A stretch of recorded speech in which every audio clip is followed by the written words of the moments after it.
Audio clip number 75 इंशाअल्लाह इस audio clip में कुरान पाक की सूरह बकरा की आयत नंबर 218 से 220 की तिलावत, तर्जमा और तफसीर कुरान सिरातुल जिनान सुनेंगे। बिस्मिल्लाहिर्रहमानिर्रहीम।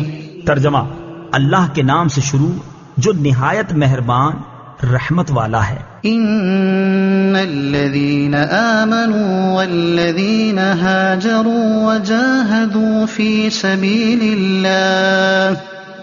सबीलिल्लाहि उलाइका यरजून रहमतल्लाह वल्लाहु गफूरुर रहीम।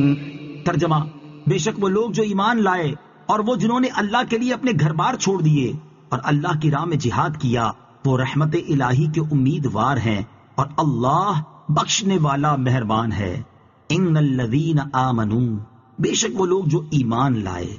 इस आयत में ईमान, हिजरत और जिहाद तीन बड़े अमाल का जिक्र है और ये तीनों अमाल बजा लाने वालों के बारे में उलाइका यरजून रहमतल्लाह, वो रहमत इलाही के उम्मीदवार हैं।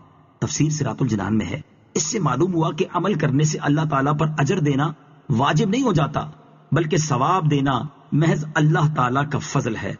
यसअलूनका अनिल खम्रि वल मैसिर कुल फीहिमा इस्मुन कबीरुन व मनाफिउ लिन्नास व इस्मुहुमा अकबरु मिन नफ़इहिमा وَيَسْأَلُونَكَ مَاذَا يُنْفِقُونَ قُلِ الْعَفْوَ كَذَلِكَ يُبَيِّنُ اللَّهُ لَكُمُ الْآيَاتِ لَعَلَّكُمْ تَتَفَكَّرُونَ۔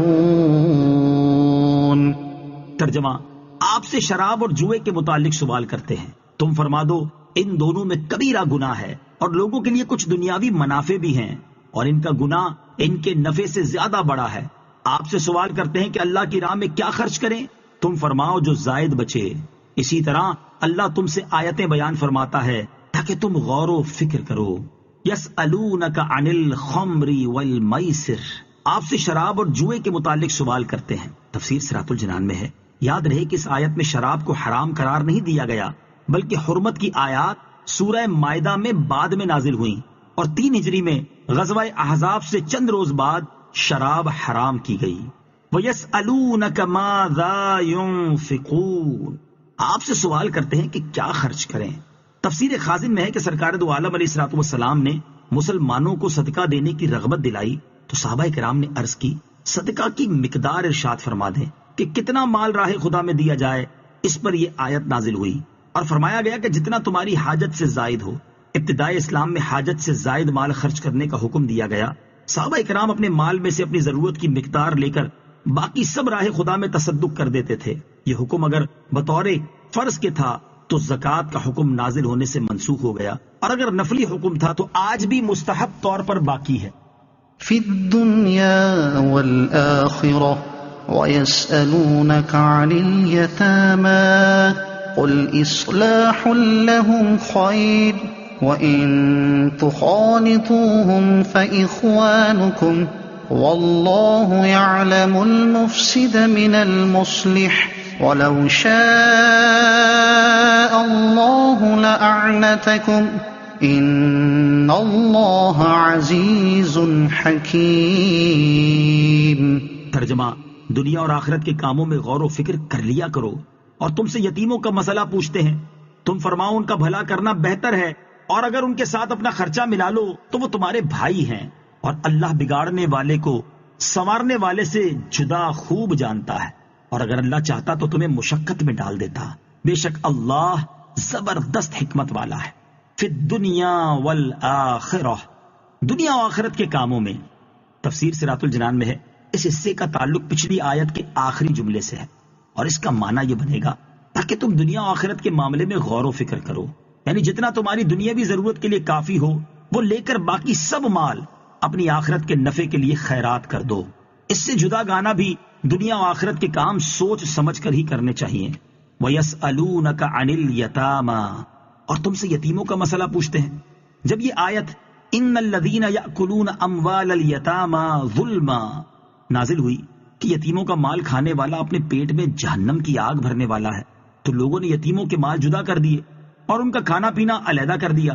اس میں یہ صورتیں بھی پیش آئیں کہ جو کھانا یتیم کے لیے پکایا جاتا اس میں سے کچھ بچ جاتا اور خراب ہو جاتا اور کسی کے کام نہ آتا، اس میں یتیموں کا نقصان ہونے لگا۔ یہ صورتیں دیکھ کر حضرت عبداللہ بن رواحہ رضی اللہ تعالیٰ عنہ نے حضور سید المرسلین صلی اللہ تعالیٰ علیہ وسلم سے عرض کی کہ اگر یتیم کے مال کی حفاظت کی نیت سے اس کا کھانا اس کے سرپرست اپنے کھانے کے ساتھ ملا لیں، اس کا کیا حکم ہے؟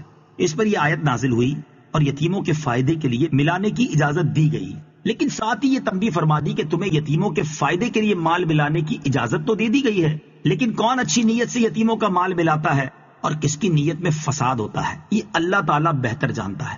یہ نہ ہو کہ ظاہراً تو یتیموں کو فائدہ کر رہے ہو اور حقیقت میں ان کا مال ہڑپ کرنے کا ارادہ ہو۔ آیت مبارکہ کا یہ حصہ واللہ یعلم المفسد من المصلح، کہ اللہ تعالیٰ اصلاح کی نیت والے اور فساد کی نیت والے دونوں کو جانتا ہے۔ یہ فرمان نہایت جامع ہے اور زندگی کے ہزاروں شعبوں کے لاکھوں معاملات میں رہنمائی کے لیے کافی ہے۔